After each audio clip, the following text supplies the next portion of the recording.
Bem, então vamos lá. Era dia 29 de setembro de 2011. Por volta das 9 horas da manhã eu levantei para beber um copo d'água. Estavam na minha casa meu marido, minha nora, minha neta, meus 2 filhos menores de idade, Ricardo com 12, e o Eric com 7. Eu tomei um copo de água na cozinha e voltei para a cama e comecei a sentir uns calafrios, uns arrepios. E disse pro meu esposo: olha, acho que eu vou ficar resfriada porque tá me dando uns calafriozinhos, assim, umas coisas estranhas. Aí ele levantou, foi ao banheiro, e aí eu pedi pra ele: faz um chazinho pra mim. Aí, enquanto ele fazia o chá, os calafrios foram aumentando, até se tornarem incontroláveis. Eu batia o queixo, eu batia os dentes de tanto frio que eu sentia. Nessa situação, eu perdi os sentidos, desmaiei, vomitei, inconsciente, me urinei e ele e a minha nora me trocaram a minha roupa e me levaram para o hospital. Aliás, ele me levou para o hospital.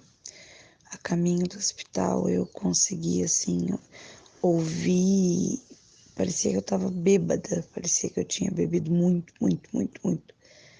Era essa sensação que eu tinha, de um porre, assim, de bebida.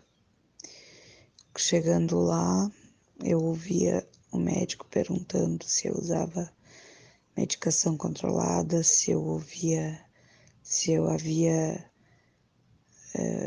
usado alguma droga, alguma coisa, porque meu corpo estava mole, eu não conseguia segurar o meu corpo.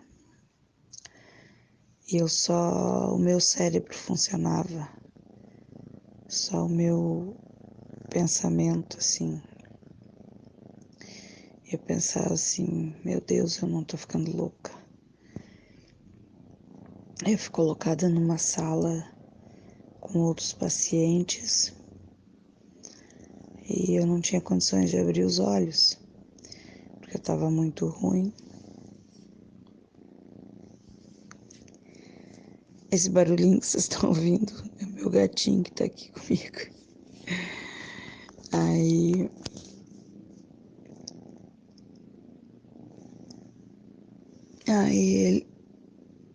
eu fiquei deitada ali, não sei por quanto tempo naquela sala, com mais pessoas. Era uma sala de atendimento, de monitoramento, né? Que as enfermeiras ficam entrando e saindo.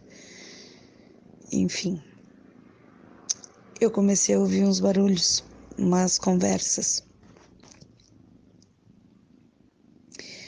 E eu não sei se exatamente assim reproduzir para vocês, mas era mais ou menos isso, assim, ó. Era um dialeto estranho, uma língua que eu nunca ouvi. E era uma conversa, tenho certeza disso. Era mais ou menos assim.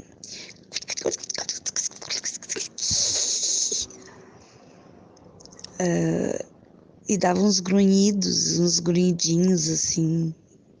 E eles conversavam muito rápido, muito rápido. Aí eu, fiz força, assim, para abrir meus olhos, para poder ver. Eu queria ver se, será que tem alguma criança brincando, né? Alguma coisa. Não sei, naquele momento pensei que era alguma criança. Enfim. E continuava assim. E as risadinhas no final, assim, sabe? E quando eu fiz força para abrir os olhos, que eu olhei. Na minha esquerda, assim, tinham mais leitos. Eu estava numa enfermaria, né? E tinha uma pessoa na cama e 2 pessoas ao lado, 2 senhoras. Uma estava de blusa vermelha e a outra com uma blusa lilás, assim. Tava meio friozinho aquele dia. E no colo delas, na volta dos ombros, das pernas delas, tinham tipo uns espectros. Eles não eram pretos, eles eram cinza escuro, assim, sem forma definida, de mais ou menos uns de 40 a 50 centímetros de altura, não passava disso. E eles se moviam assim rapidamente e eles conversavam entre eles. Eram eles que conversavam, sabe? Não era bem essa risadinha, era uma outra risada, mas era quase isso. E os olhos deles eram vermelhos, eles tinham 2 olhos bem grandes assim, vermelhos, bem vermelhos. E aquilo me apavorou. Todo mundo tinha à sua volta, assim, por cima dos seus ombros, nos seus braços, nas suas pernas. As enfermeiras que entravam e saíam tinham alguns. Umas pessoas tinham mais, outras tinham menos. O médico que entrou para me examinar tinha um enorme com ele. E aí eu tentei gritar, assim, eu não sei se eu gritei, né? Eu fiz muita força para que ele não tocasse em mim, porque aquele negócio parecia que vinha para me pegar, assim, e eu tava apavorada. Enfim, eu fui trocada de sala porque eu tava assustando as pessoas.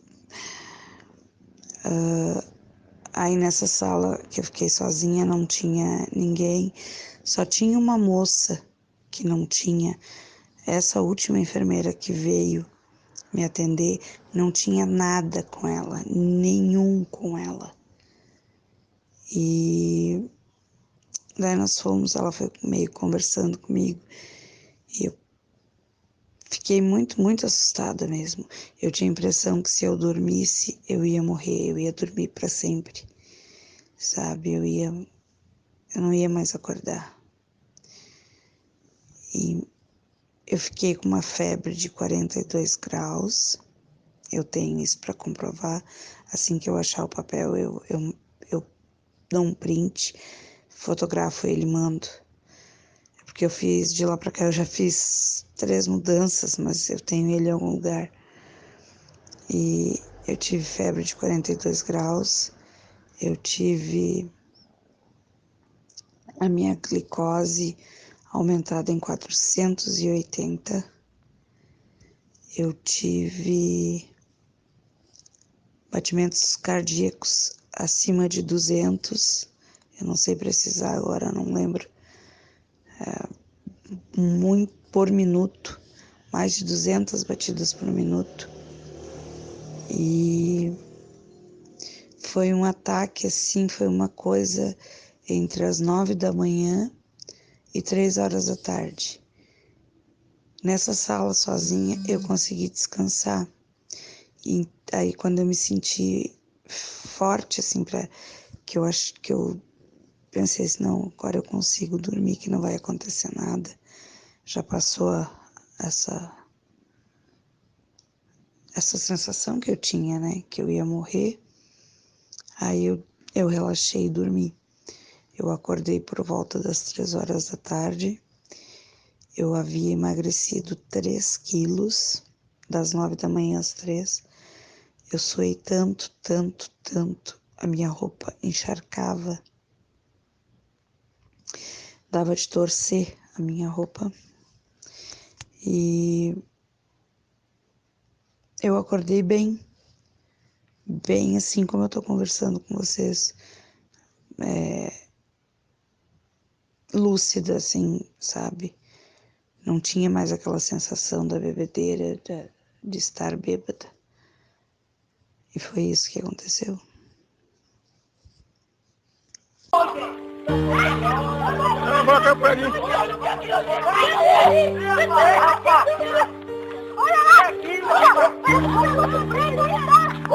Bora ver, bora ver. Pega a pedra. Pega a pedra aí. Vai lá no salão de vídeo. Vai lá no salão de vídeo. Viu, rapaz?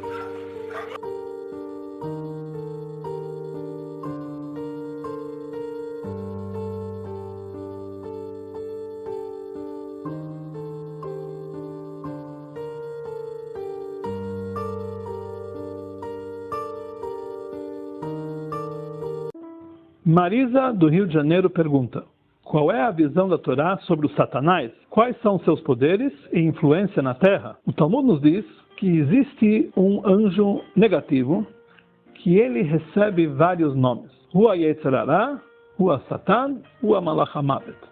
Ele é o mau instinto, ele é o Satanás e ele é o anjo da morte. Esse é um anjo que Deus colocou no mundo para testar o ser humano, para colocar empecilhos no seu serviço a Deus, para encorajar o ser humano a fazer a vontade divina e passar todos os obstáculos para alcançar o seu objetivo nesse mundo. Se a pessoa não tivesse mau instinto, se não tivesse uma força negativa que o empurrasse a fazer contra a vontade de Deus, não teria vantagem que ele servisse a Deus. Não teria por que recompensá-lo. O livre-arbítrio é muito importante no judaísmo, é a base de todas as leis de recompensa e punição. O Yetzer Hara, o mau instinto, o trabalho dele é colocar pensamentos negativos na pessoa para que ele se desvie do caminho de Deus. Tudo isso para que a pessoa domine ele e saiba realmente transformar, fazer a vontade de Deus, apesar das adversidades. Quando a pessoa serve a Deus dessa forma, o seu trabalho é muito mais querido. O exemplo que se dá para isso é quando a pessoa coloca uma barragem para tentar estancar a correnteza de um rio.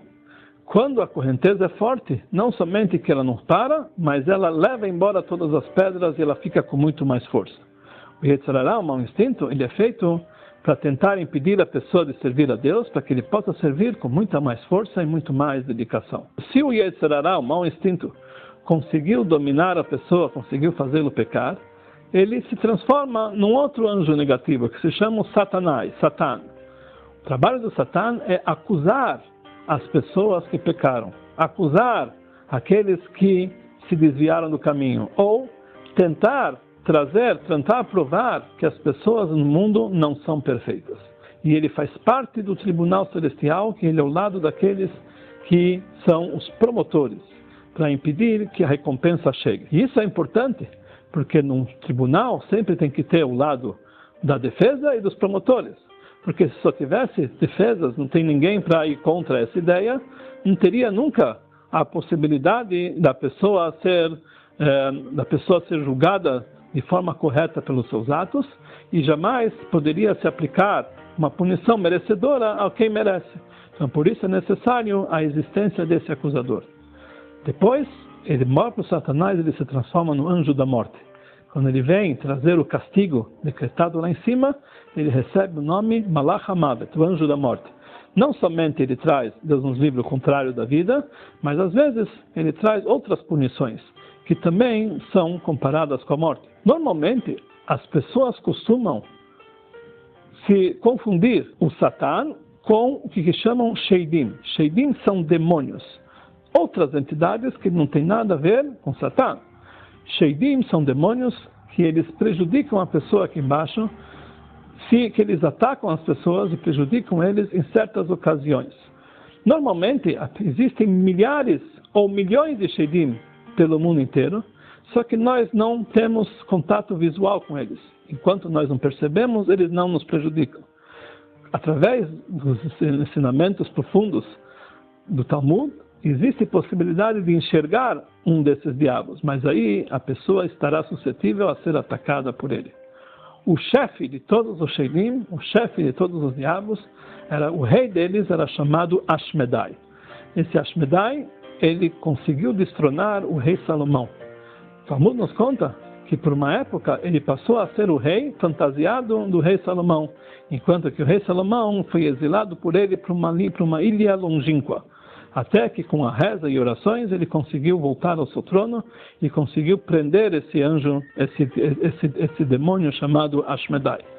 Esse Ashmedai não tem nada a ver com Satanás, não tem nada a ver, são dois tipos de entidades negativas diferentes. Um que veio para acusar as pessoas e outro que simplesmente o trabalho dele é prejudicar aqueles que merecem ser prejudicados. O Midrash nos diz que a Nahash, a serpente inicial, quando ela queria fazer a Eva pecar, ela teve com ela uma filha, que era chamada de Lilith. Esse Lilith é um demônio feminino, que às vezes também ele pode atacar as pessoas de certas formas. Através da revelação do Baal Shem Tov, ele conseguiu neutralizar a força desses demônios. Então eles não têm praticamente domínio sobre as pessoas, eles não conseguem prejudicar. De qualquer jeito, isso encontra-se na literatura do Talmud e é um conhecimento que hoje em dia não é levado na prática. De qualquer forma, a Torá nos diz a fórmula da pessoa se livrar de todos os tipos de forças negativas, de todos os tipos de acusações, é o caminho da Torá e das mitzvot. Sobre o estudo da Torá e o cumprimento das mitzvot, a Torá nos diz: os caminhos delas são aprazíveis, e todas as suas veredas são paz. Uma pessoa que se dedica a fazer a vontade de Deus, Deus livra ele de todos os tipos de doenças, de todos os tipos de prejuízos morais, emocionais e espirituais, e traz para uma pessoa uma vida aprazível em todos os sentidos, materialmente.